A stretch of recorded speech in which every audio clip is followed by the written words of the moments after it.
तो जैसे ही यहाँ पे एपिसोड की स्टार्टिंग होती है, यहाँ पर बंधा हुआ है और उसके सामने ये जो कैरेक्टर है इसका नाम है सातोरू गोजो। ये इस जुजुत्सु काइसेन का इतना ज्यादा पावरफुल कैरेक्टर है, यहाँ तक कि ये प्रेजेंट टाइम का सबसे पावरफुल सॉर्सरर है। लिटरली इसके टक्कर में कोई भी नहीं है। और ये जो दूसरा कैरेक्टर है ये है यूजी इतादोरी। तुम ऐसा समझ सकते हो पूरे जुजुत्सु काइसेन का मेन कैरेक्टर यही है। तो यहाँ पे गोजो ने इसको एक तहखाने में बंद कर रखा है और यहाँ पे गोजो से पूछता है तो इस टाइम पे आखिरकार तुम हो कौन। तो यहाँ पे यूजी इतादोरी सोचता ही है, फिर आखिरकार कहता है कि तुम आखिरकार हो कौन। तो यहाँ पे गोजो बताता है मेरा नाम है गोजो सातोरू और मैं हूँ जुजुत्सु टेक के फर्स्ट ईयर का इंचार्ज हूँ मैं। फिर यहाँ पे यूजी को थोड़ी बहुत बातें ध्यान आती है जो इसके साथ पास्ट में हो चुका होता है। जब यहाँ पे इसको ध्यान आता है जुजुत्सु टेक और फिर उसके याद आता है फुशिगोरो, तब यहाँ पर ये देखता है कि इसको तो पूरी बुरी तरीके से बंद रखा है। तब यहाँ पे गोजो से कहता है कि तेरे को अपनी टेंशन लेनी चाहिए दूसरों की नहीं। इस टाइम पे तू ये देख तू है कहाँ पर, क्योंकि जो हमारे हाई रेप्स हैं उनकी तरफ से ऑर्डर है कि तेरे को अभी के अभी यहीं पर ही खत्म कर देंगे और किसी को इस बारे में भनक भी नहीं पता चलेगी। यहाँ पर इतनी बातचीत होती है। फिर उसके बाद यहाँ पे हम फ्लैशबैक में पहुंच जाते हैं जहाँ पे हमें यूजी का घर दिखाया जाता है और यहाँ पे यूजी फोन पे किसी से बात कर रहा होता है। तो यहाँ पर ये इस टाइम पे ये हॉस्पिटल में उनकी नर्स से बात कर रहा है क्योंकि जो यूजी के जो दादाजी है उनकी हालत बहुत ज्यादा खराब है और वो हॉस्पिटल के अंदर एडमिट है। और जो उसके दादाजी है वो बिल्कुल भी यूजी से बात नहीं करना चाहते, वो बहुत ज्यादा चिड़चिड़ होते हैं। इस वजह से जो नर्स है वो उससे कहती है कि तुम कल इनसे मिलने के लिए आ जाओ। तो यूजी यहाँ पे उनसे मिलने के लिए तैयार हो जाता है। तभी यहाँ पे सीन चेंज होता है और यहाँ पे हमें एक और जुजुत्सु का कैरेक्टर दिखाया जाता है जिसका नाम है मेगुमी फुशिगोरो। यहाँ पे ये जो मेगुमी है ये जुजुत्सु के अंदर थर्ड ईयर का स्टूडेंट है। तो यहाँ पर फुशिगोरो यहाँ पे स्कूल के अंदर आ चुका है एकदम रात में, बट आखिरकार यहाँ पे ये आया क्यों है, क्योंकि जो फुशिगोरो है वो स्टूडेंट है और इसको भेजा गया यहाँ पे एक कर्स ऑब्जेक्ट ढूंढने के लिए। और जो एग्जैक्ट लोकेशन बताई गई थी फुशिगोरो को, यहाँ पर वो पहुंच जाता है और जैसे इसको खोल के देखता है वो शॉक में पड़ जाता है कि यार यहाँ पर वो चीज तो है ही नहीं। आसपास हर जगह ढूंढता है बट लेकिन इसको यहाँ पे वो चीज मिलती ही नहीं है। तभी वो फोन करके पूछता है कि जो तुमने जगह बताई थी ना वो जगह तो है ही नहीं है। तो उस तरफ से गोजो कहता है अरे ढूंढो वहीं कहीं टहल रहा होगा। मतलब कैसी बात करता है गोजो, एक कर्स ऑब्जेक्ट जो ये हिल भी नहीं सकता, आखिरकार वो इधर सुधर कैसे घूम रहा होगा। यहाँ पे फुशिगोरो जो है यहाँ पे बहुत गुस्से में आ जाता है। वो कहता है कि कैसे कैसे लोग हैं। उसके बाद गोजो कहता था जब तक तुम्हें वो चीज मिलेगी तब तक तुम वापस घर नहीं आओगे। फिर उसके बाद फोन दोबारा स्विच होता है। यहाँ पे मैं थोड़ी सी स्टोरी स्किप कर रहा हूँ क्योंकि यहाँ पे इसका लेने देना कुछ भी नहीं है। फिर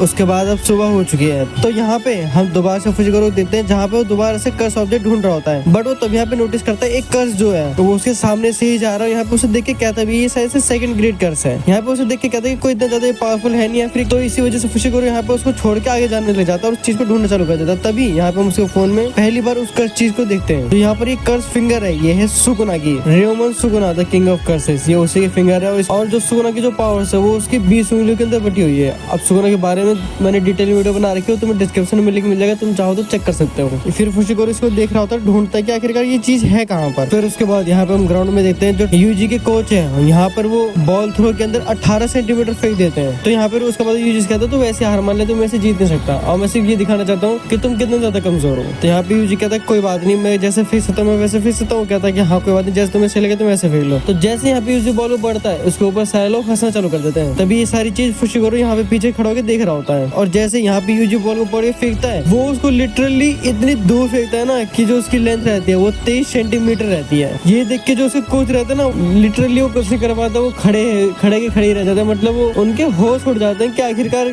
ऐसा कैसे हो सकता है, एक बच्चा मेरे से इतना तेज कैसे फेंक सकता है, इतना दूर कैसे फेंक सकता है। तभी यहाँ पे यूजी अपना टास्क पूरा करने के बाद यहाँ पर आके अपने दोस्तों से बात करता है और यहाँ पे जैसे ही यूजी साइड में देखता है तो यहाँ पे वो फुशिगोरो को नोटिस करता है। तभी यहाँ पे फुशिगोरो कहता है कि यार कमाल की बात है कि नॉर्मल लड़का आखिरकार इतना तेज बॉल को इतना दूर कैसे फेंक सकता है। यहाँ पर उसको देख के उसकी ताकत की तारीफ कर रहा होता है और तभी यहाँ से फुशिगोरो चला जाता है। तभी उसके बाद यहाँ पे 4:30 बज गए होते हैं और यूजी का टाइम हो गया होता है अपने दादा से मिलने का। उसके बाद यूजी जैसे अपना बैग टांगता है तभी यहाँ से वो भागना चालू कर देता है और जैसे यहाँ पे फुशिगोरो के सामने आता है फुशिगोरो र्यूमन सुकुना को महसूस कर लेता है। जैसे यहाँ पे उसकी पावर को महसूस करता है तब यहाँ पे उसे रोकने की कोशिश करता है बट लेकिन यहाँ पे तब तक यूजी भाग चुका होता है क्योंकि यूजी की जो स्पीड है वो नॉर्मल इंसान से बहुत ज्यादा तेज है। इसलिए जब तक फुशिगोरो कुछ कर पाता तब तक यहाँ से यूजी चला जाता है। फिर यहाँ पे यूजी फ्लावर्स लेके चला जाता है अपने दादा से मिलने के लिए।